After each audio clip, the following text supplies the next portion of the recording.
त्रिलोकवर्ती त्रिकालवर्ती अरहंत सिद्धाचार्य उपाध्याय सर्व साधु परमेष्टि भगवंतु भक्तिपूर्वक नमस्कार। द्वादशांग श्रुत देवता रूप भगवती जिनवाणी माता सरस्वती देवी को वंदन। दीक्षा शिक्षा गुरु आचार्य विद्यासागर महाराज को नमस्ते।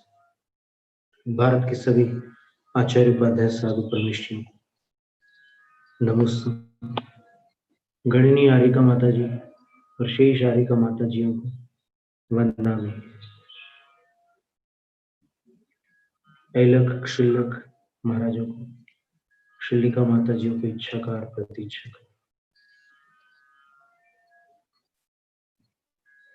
यस्य स्वयं स्वभावाप्ति रभावे कृत्स्न कर्मणः तस्मै संज्ञान रूपाय नमोस्तु परमात्मने।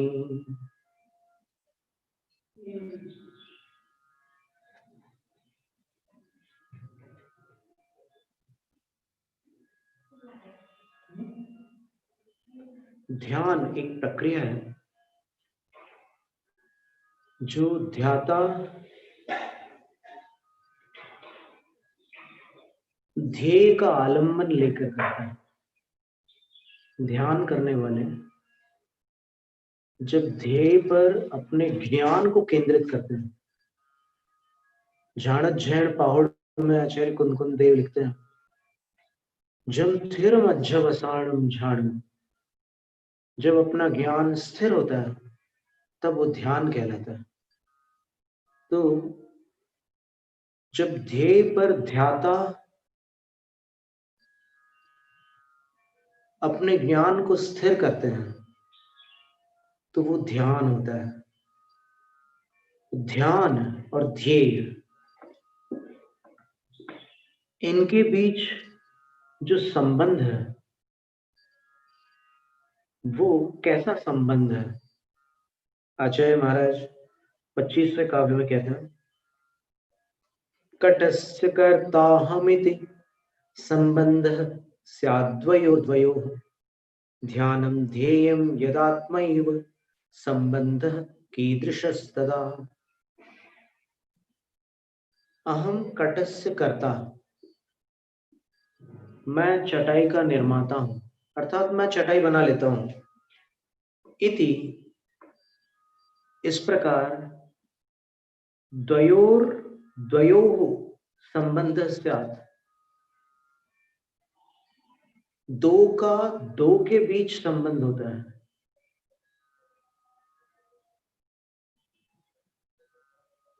अभिप्राय ये हुआ कि दो का संबंध होगा, कर्ता और कर्म। कर्ता चटाई बनाने वाला और कर्म बनने वाली चटाई। तो इन दो के बीच कर्ता कर्म ऐसा संबंध है। बनाने वाले और बनने वाले के बीच कर्ता कर्म का संबंध, दो का दो में संबंध है। पर इसके आगे आचार्य कहते हैं कि यदा, जब आत्मैव ध्येयम, आत्मैव ध्यानम, आत्मा ही ध्येय रूप है, अर्थात जिसका ध्यान लगाना है वो आत्मा ही है। और ध्यान जो लग रहा है वो भी आत्मा से बाहर नहीं है, तो वो भी आत्मा का ही परिणमन है। तो जब ध्यान और ध्येय अभिन्न है तो तथा कीदृश संबंध, संबंध कैसे हो सकता है? क्योंकि संबंध तो दो भिन्न वस्तुओं में होता है, एक में थोड़ी संबंध होता है। तो आचार्य महाराज जी कह रहे हैं कि यहाँ पर ये जो काम है ध्यान लगाने वाला, ये अपने ही अंदर स्वाधीन है। इसके लिए आपको किसी अन्य को पकड़ने की आवश्यकता नहीं है, क्योंकि ध्यान भी आत्मा का ही परिणमन है और ध्येय भी स्वयं उस आत्मा का तत्व है, भाव है, परम पारिणामिक भाव है। तो सब अपने ही भीतर है, कुछ बाहर से करने की आवश्यकता नहीं है। अब इसके बाद बड़े सार की बात बता रहे हैं आचार्य महाराज।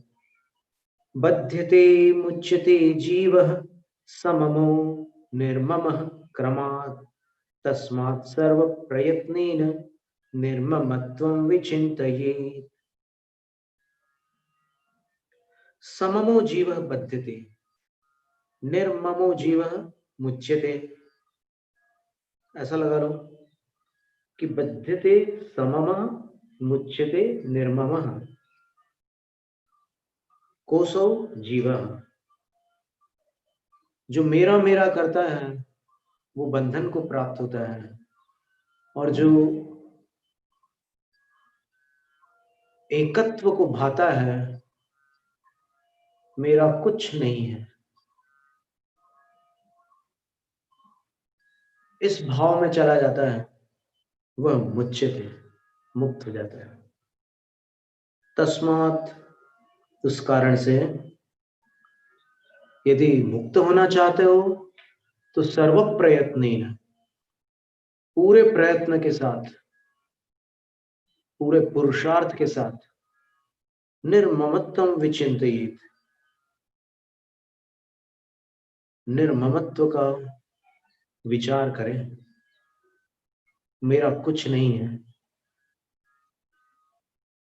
इस पर बल दें। प्रभात होते ही उठकर सवेरे स्थिर बैठकर मेरा कुछ नहीं है, न मे किंचन, न मे किंचन, मेरा कुछ नहीं है।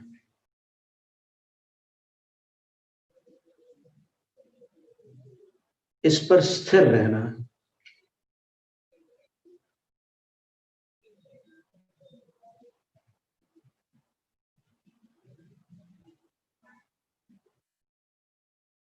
मेरा को हटाकर जब अपन आत्मा को देखते हैं तो वो सारे परिचय हट जाते हैं जो अपने को अन्य से प्राप्त थे।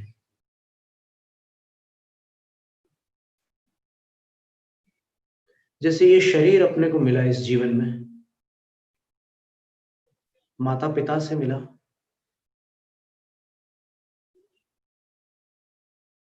पर शरीर मिलने से पहले अपन थे या नहीं थे?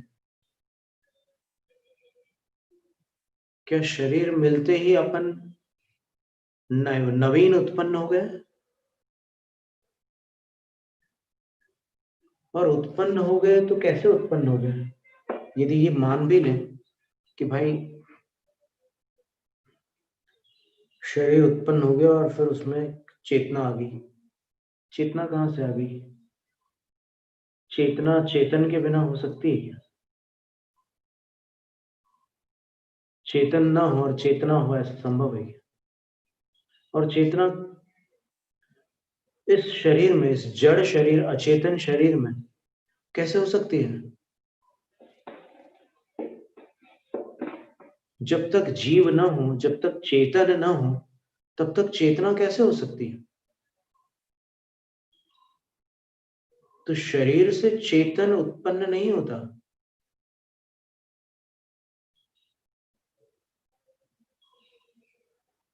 चेतन तो इस शरीर में रहने आता है एक अवधि तक अपने कर्मों के अनुसार, और वो कर्म का जो उदय होता है, एक एक निषेक निकलते हैं आयु के, निषेक उदय में आ करके झड़ते रहते हैं, प्रति समय झड़ते हैं।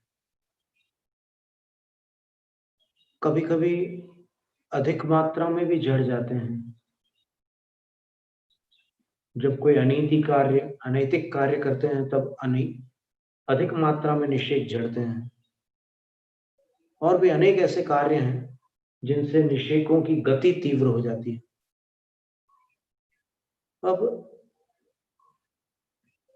एक तरह से देखा जाए तो ये जो आयु उदय में आ रही है, वो अपने को इस शरीर में जीने दे रही है।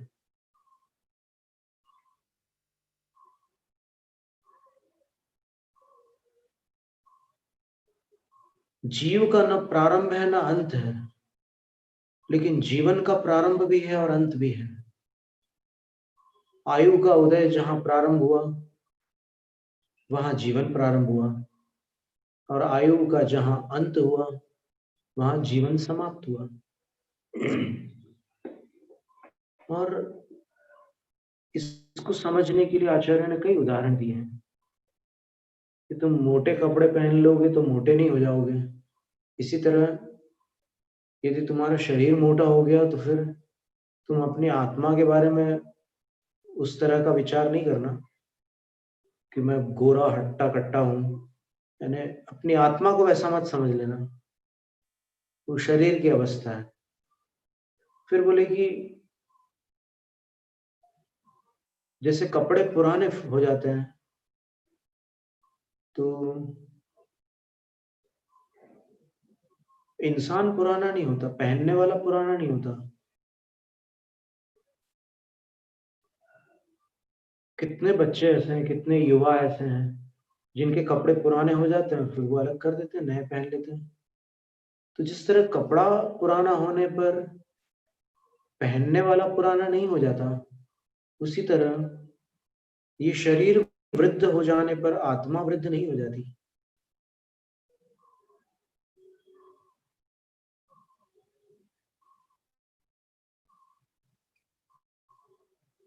कपड़ों में डाई लगवाते हैं, रंग लगवाते हैं, तो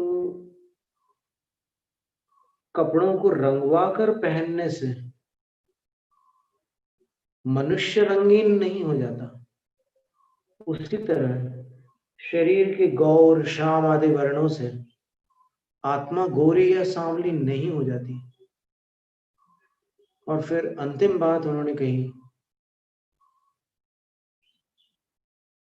कि वस्त्र नष्ट हो जाने से मनुष्य की मृत्यु नहीं हो जाती, उसी प्रकार शरीर नष्ट हो जाने से आत्मा का अंत नहीं हो जाता।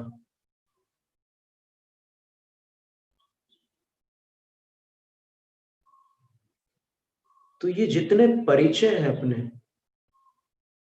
जो दूसरों के भरोसे अपन ने इकट्ठे कर रखे हैं, वो अपने वास्तविक परिचय नहीं है,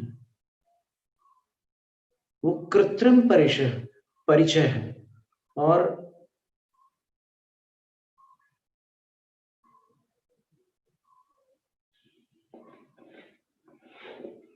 रामलीला में राम का अभिनय करने वाला अभिनेता क्या अपने आप को सचमुच राम मानता है?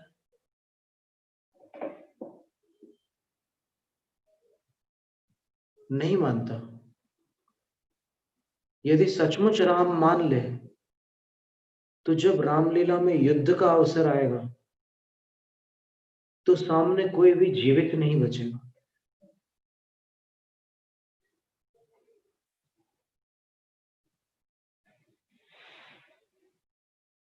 वो जानता है कि मैं अभिनय कर रहा हूं,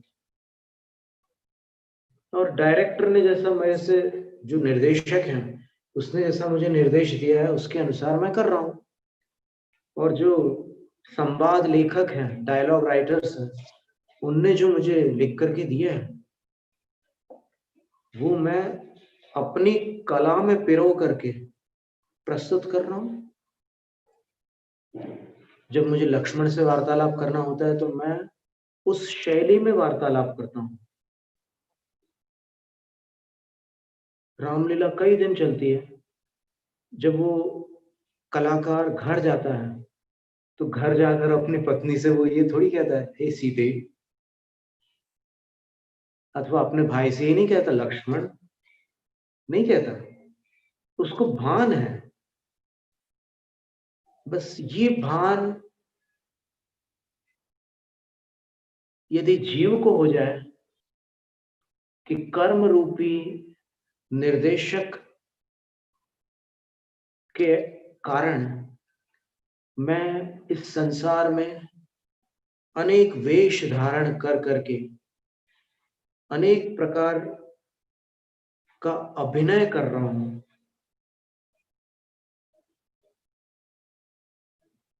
और मैं एक अभिनेता बना हुआ हूं।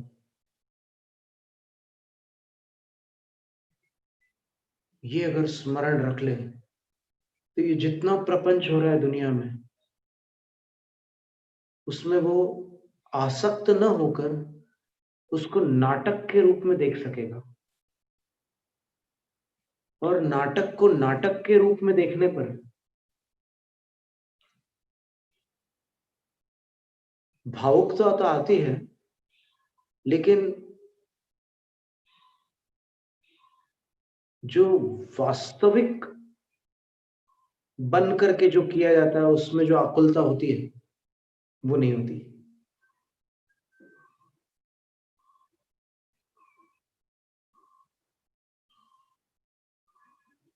तो निर्ममत्व का चिंतन ऐसे ही करना है, सर्व प्रयत्न है, पूरे पुरुषार्थ के साथ करना है। बार बार ये विचार करना है कि नहीं, ये जो मैं व्यवहार चलाने के लिए जो कुछ भी मैं बोलचाल में शब्दों का प्रयोग करता हूं,